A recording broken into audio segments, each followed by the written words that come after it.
Olá, sexta-feira, que bom encerrar a semana com você aqui no nosso Jornal Terra Viva. Seja bem-vinda, muito bem-vindo você também. É com muito orgulho que eu te convido para acompanharmos juntos os principais destaques do agronegócio do Brasil e de todo o mundo.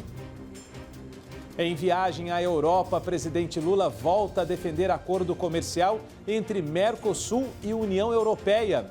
Chuvas atrasam o plantio de trigo no Rio Grande do Sul. Nova safra de laranja deve avançar 36% no cinturão citrícola de São Paulo e Minas Gerais. Olha, e você vai ver ainda as informações sobre o último dia do Global Agribusiness Festival.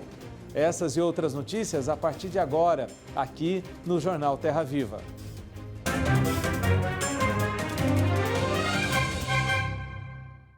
Começamos o nosso JTV dessa sexta-feira trazendo um importante detalhe que vem direto da Europa, porque o Brasil recebeu hoje da Organização Mundial de Saúde Animal um certificado muito importante, o de país livre de febre aftosa sem vacinação. O presidente Lula participou do evento e voltou a falar sobre a posição em favor do acordo comercial entre Mercosul e União Europeia. Segundo Lula, é necessário ampliar as relações comerciais entre os dois países. E o presidente Macron tem se posicionado contra o acordo União Europeia e Mercosul. Eu disse para ele que eu vou ser presidente do Mercosul a partir do dia 6 de julho. Eu vou na Argentina para assumir a presidência do Mercosul. E disse para ele que eu vou concluir o acordo definitivamente nos 6 meses do meu mandato. E disse para ele, olha, se você tem problema com os agricultores franceses, vamos conversar com eles. Vamos fazer uma reunião entre o pessoal agrícola seu e o nosso pessoal. Porque nós, embora produzimos vinho, nós não queremos criar dificuldade para o vinho de vocês. Embora a gente produza champanhe boa no Rio Grande do Sul, a gente não quer proibir que vocês vendam champanhe para nós. Embora a gente esteja produzindo laticínios de qualidade, a gente não quer criar gado para vocês, continue exportando para nós. Eu sempre defendi que essa relação comercial é uma via de duas mãos. A gente vende, a gente compra e é bom que exista um equilíbrio. O que não tem explicação é um país, sabe, do tamanho da França, com a economia da França, e um país do tamanho do Brasil, sabe, com a economia do Brasil, só ter 9 bilhões de fluxo comercial entre os dois países. Não tem explicação. Voltando para o Brasil, vamos para um estádio de futebol? É isso mesmo, porque olha, teve churrasco, música, futebol, claro, né? E muito agro. É no Allianz Parque que recebeu o maior festival de cultura agro do mundo. É para lá que a gente vai agora. Olha quem está comigo hoje aqui. Ontem foi o Isaac, mas quem está comigo hoje aqui é a Flávia. Mas daqui a pouco a Flávia vai trazer para a gente os detalhes, porque o maior fórum global do agronegócio, que acontece aqui na cidade de São Paulo, no Allianz Parque, reúne milhares de pessoas. Mais de 30 mil pessoas passaram pelo Allianz Parque para conferir o Global Agribusiness Festival, o maior festival de cultura agro do mundo. É o campo vindo para o campo de futebol na maior cidade da América Latina. A cavalgada inaugurou de forma assim, especial, bastante coisa acontecendo. Lideranças de autoridades, mais de 9 governadores presentes, mais de 30 parlamentares, sucesso total. Maravilhoso, maravilhoso. O agro, com toda a humildade, sustenta o mundo e essa feira está incrível, como dizia, a maior feira de agro do mundo. Tudo maravilhoso, maravilhoso mesmo de oportunidades, de conhecimento, com os pequenos produtores, incrível.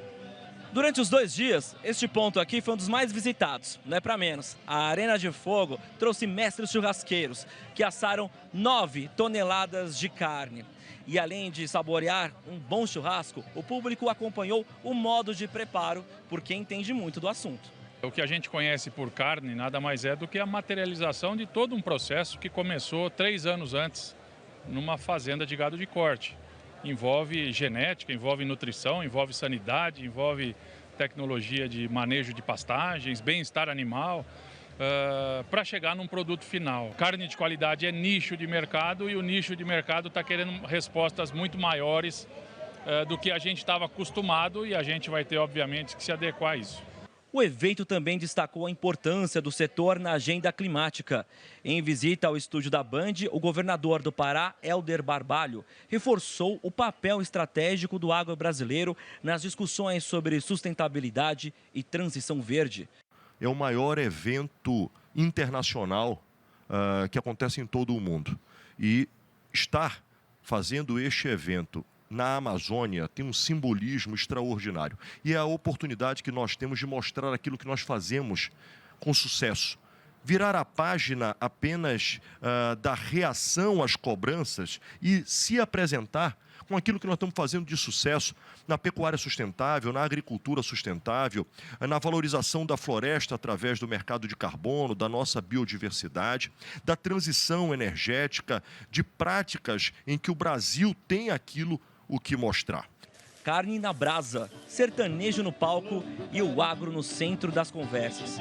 Campo e cidade juntos, do jeito que é a cara do Brasil. E olha a Flávia Marques hoje aqui com todo o time do canal Terra Viva em campo lá no Allianz Parque, hein, Flávia? E esse último dia aí, o que você conta pra gente? Boa noite. Oi, Márcio, boa noite para você. Que prazer falar com você e com todos que assistem agora o nosso Jornal Terra Viva. É isso mesmo, falamos ao vivo aqui do maior festival de cultura agro do mundo. Reuniu mais de 30 mil pessoas. As maiores músicas sertanejas foram tocadas aqui com os artistas, gastronomia e muita conhecimento. E personalidades do agro também se encontraram aqui.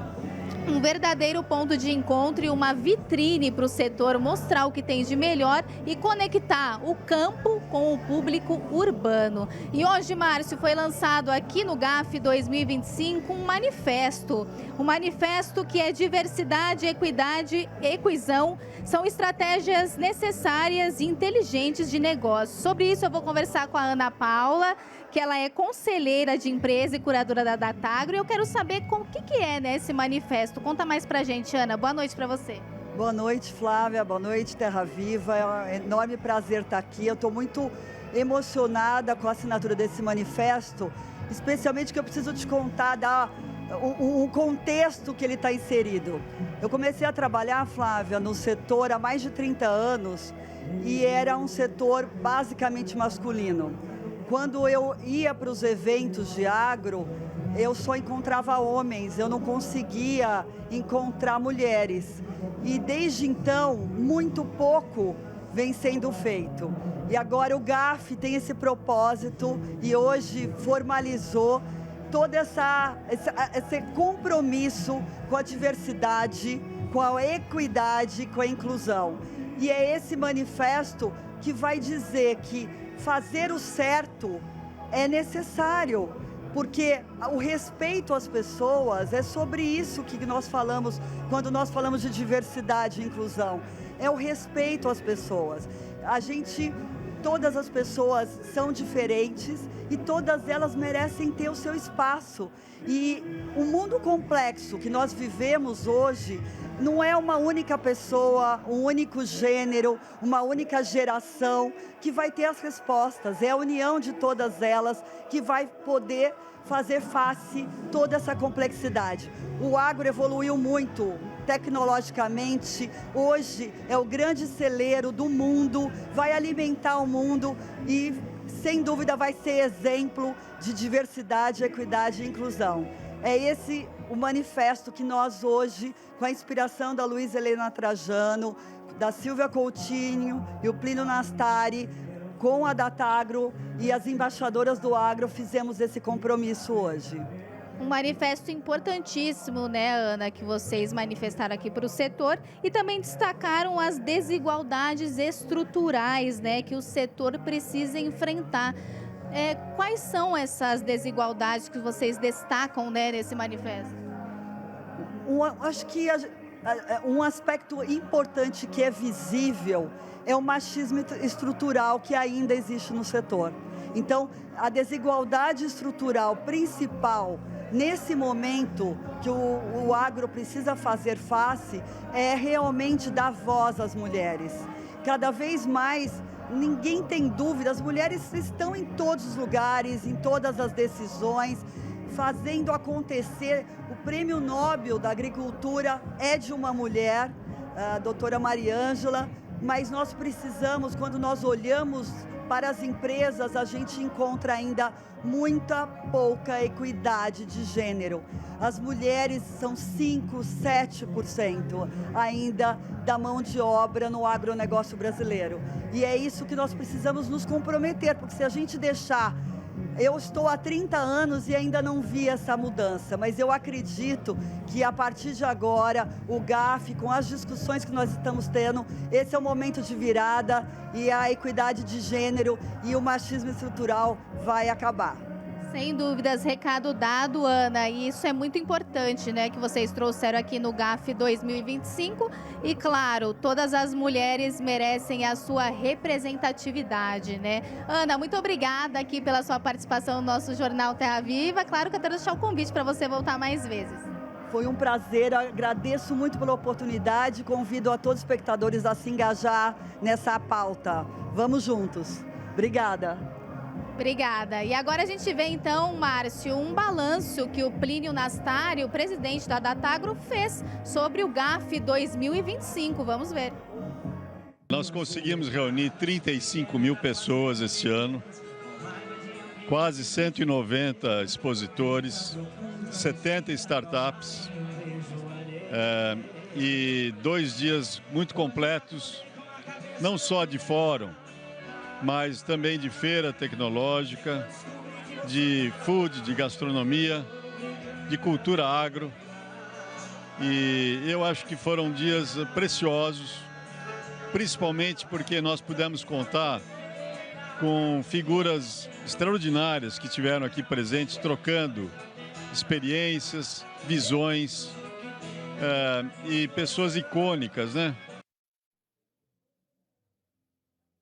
É isso, o GAF 2025 marcou história aqui no Allianz Parque em São Paulo e reuniu as principais personalidades do setor e debateu também os principais assuntos e inovações para os produtores rurais e também para o público urbano. Agora, neste momento, a gente está tendo o show aqui do Thiago Carvalho, que se apresenta no palco aqui. O show contou com os maiores nomes da música sertaneja, né? A feira ocupou aí mais de 7 mil metros quadrados para mais de 140 expositores, incluindo a Agtex, Pavilhão de Finanças, universidades, gigantes da tecnologia voltada para o campo. E claro, Márcio, mais tarde, o tão aguardado show do Leonardo, que está todo mundo esperando. E a gente segue aqui acompanhando no canal Terra Viva todas as novidades deste último dia do GAF 2025 e a gente traz a qualquer momento todos os destaques para vocês.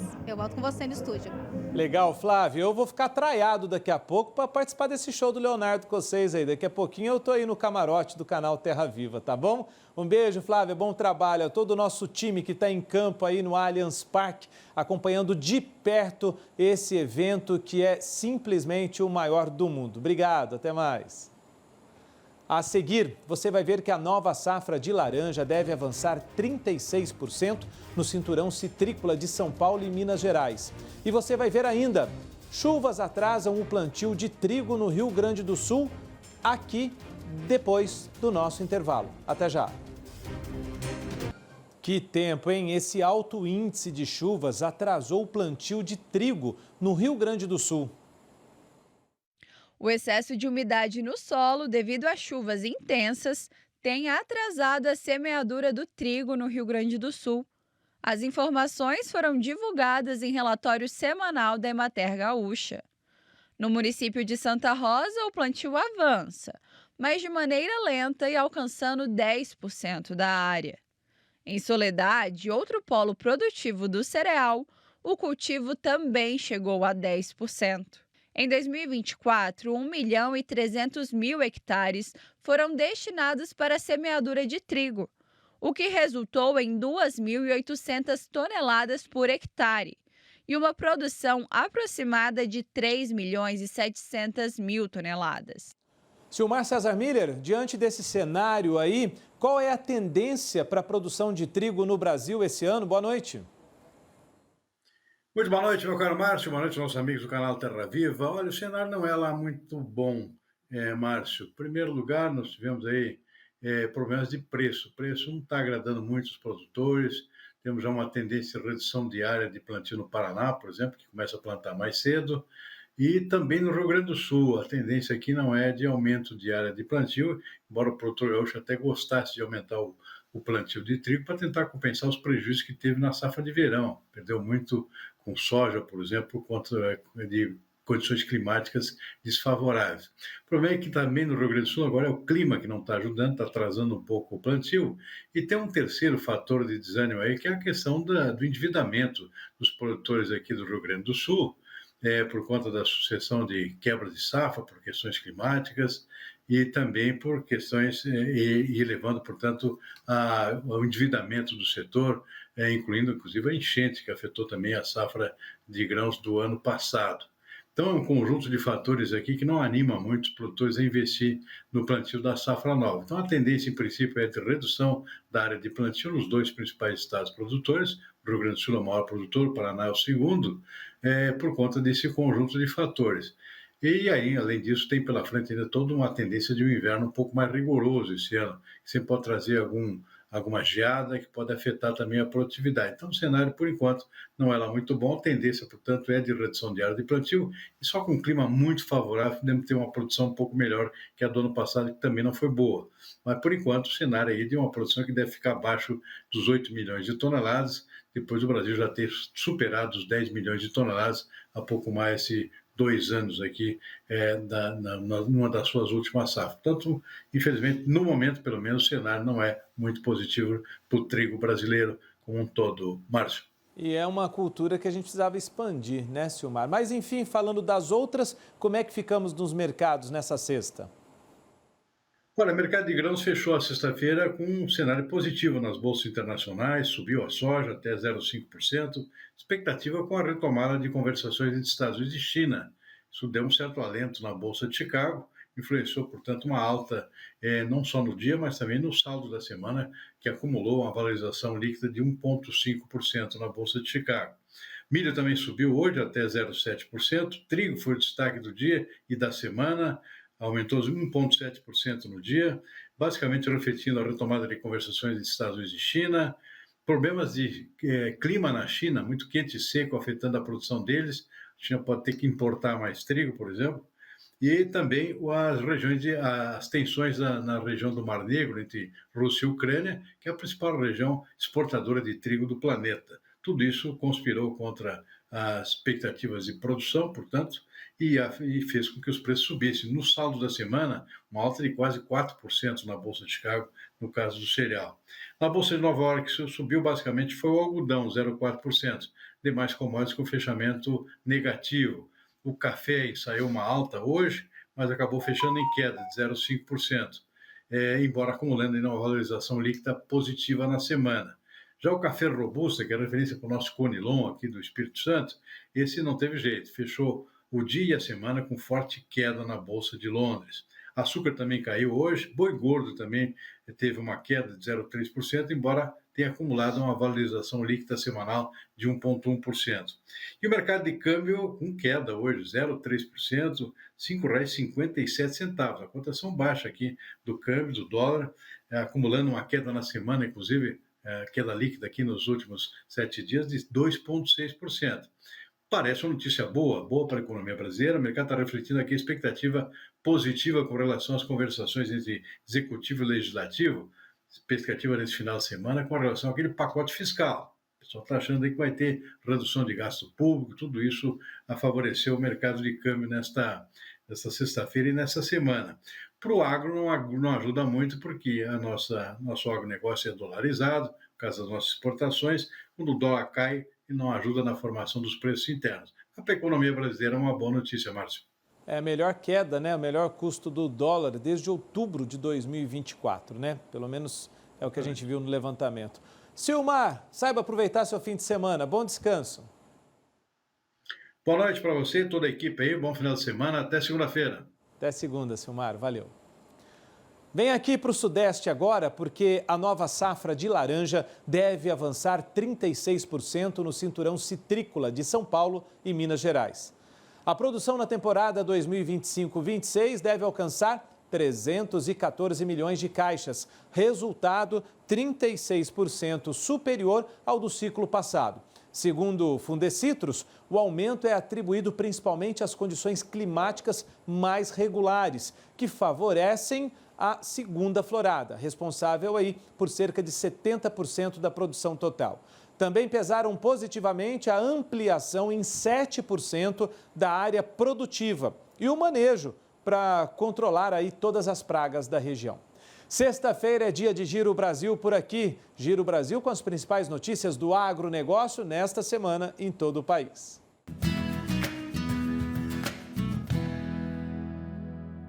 O cultivo de algodão orgânico beneficia 367 famílias aqui na Paraíba. Na última safra, a produção feita por esses agricultores chegou a 162 toneladas, o que gerou um valor acima de R$800 mil.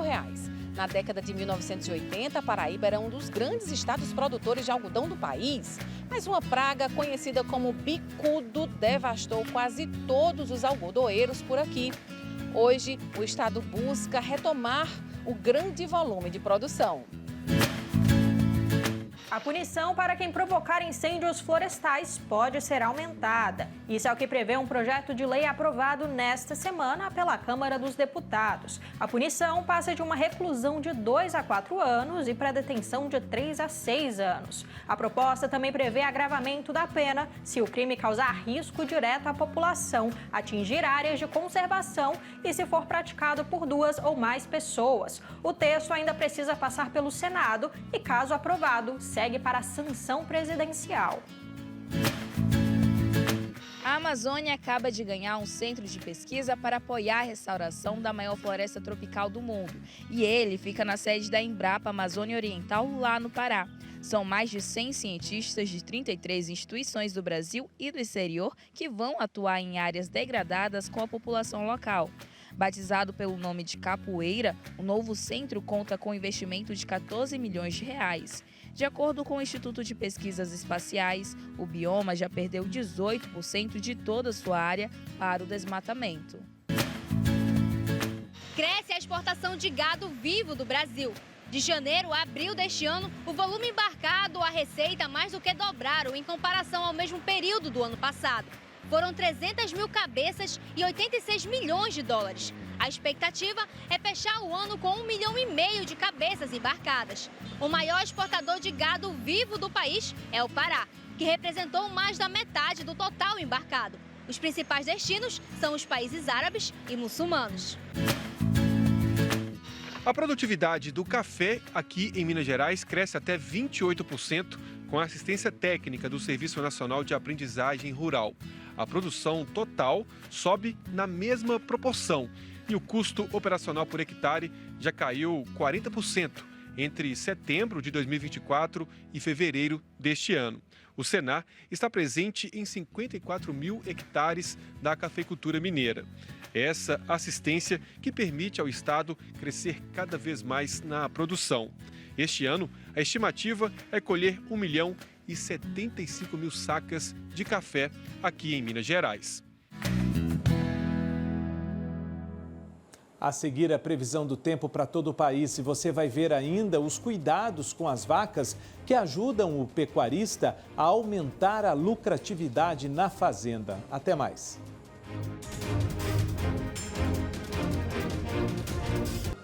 É hora da nossa previsão do tempo para todo o Brasil com a Patrícia Cassoli.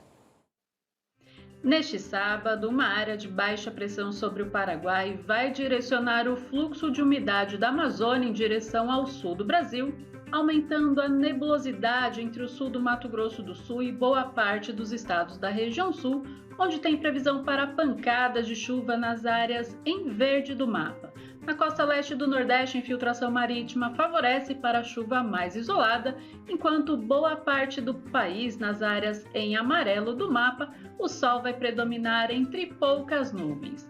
Já na região sul, principalmente na metade sul do Rio Grande do Sul, a atuação de uma massa de ar frio de origem polar garante tempo firme e temperaturas mais baixas. O amanhecer deste sábado pode ter geada na região da Campanha e também na Serra do Sudeste, no estado gaúcho, nas áreas em azul do mapa. Por outro lado, os temporais estão previstos para as áreas em vermelho do mapa, com atenção entre o estado do Paraná e Santa Catarina, porque a chuva pode vir com forte intensidade, acompanhada por fortes rajadas de vento e eventual queda de granizo. Pancadas moderadas a fortes estão previstas para as áreas em amarelo do mapa, que ficam em atenção neste sábado. Até o meio da tarde, a temperatura sobe e chega aos 29 graus em Goiânia e faz 32 graus em Palmas. Por outro lado, no sul, temperaturas mais amenas e não passa dos 17 graus em Curitiba.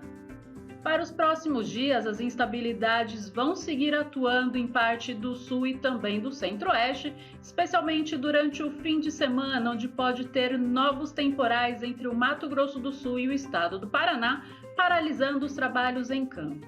Em São Paulo, a chuva volta a aumentar entre o final do domingo e principalmente durante a segunda-feira, devido a uma baixa pressão que vai se formar na costa, dando origem a uma nova frente fria que vai reforçar a chuva.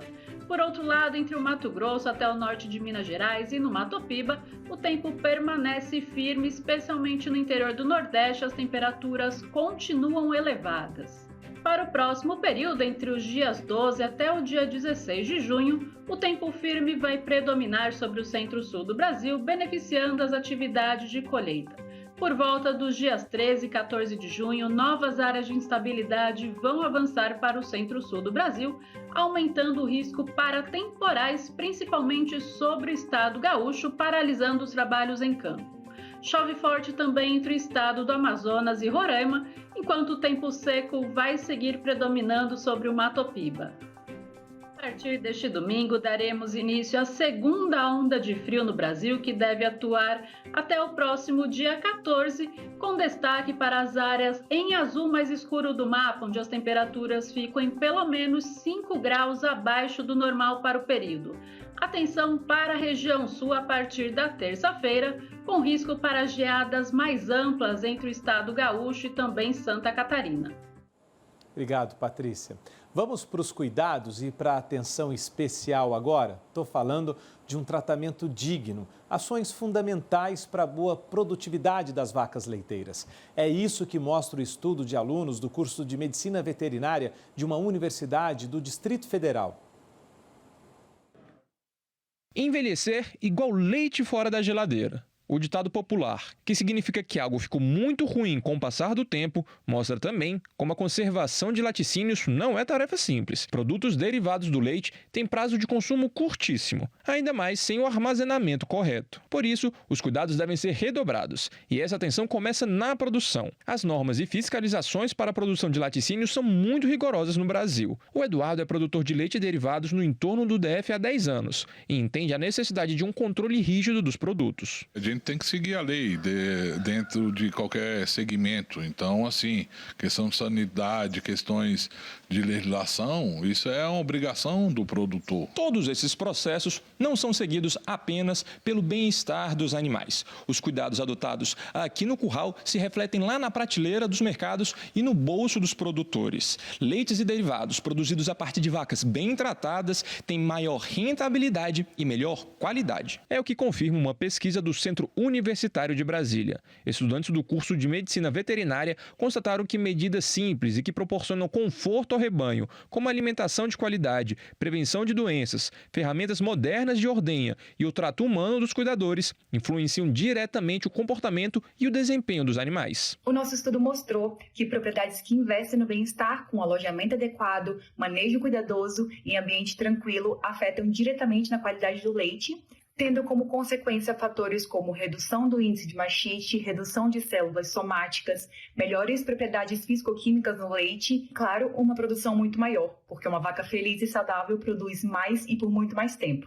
Mas é preciso levar em consideração que não aderir às boas práticas pode sair mais caro do que o esperado. É inconcebível a gente pensar que é possível produzir sem conferir bem-estar animal para as nossas vacas. Afinal de contas, o produtor de leite, ele trabalha 22 horas por dia tratando da vaca, para em 2 horas ele tirar o leite dela. Então, não pode causar prejuízo, estresse ou desconforto para essa vaca, justamente no momento de celebrar a conquista, a produtividade dela com a extração do leite. Muito carinho, né? Não só técnica, profissionalismo, mas é muito carinho que o produtor e a produtora dão nesse trabalho todo. Muito obrigado por estarmos juntos mais uma semana aqui. Bom descanso para quem vai descansar, bom trabalho para quem segue na lida noturna e o meu convite para que você continue conosco aqui no Grupo Bandeirantes de Comunicação.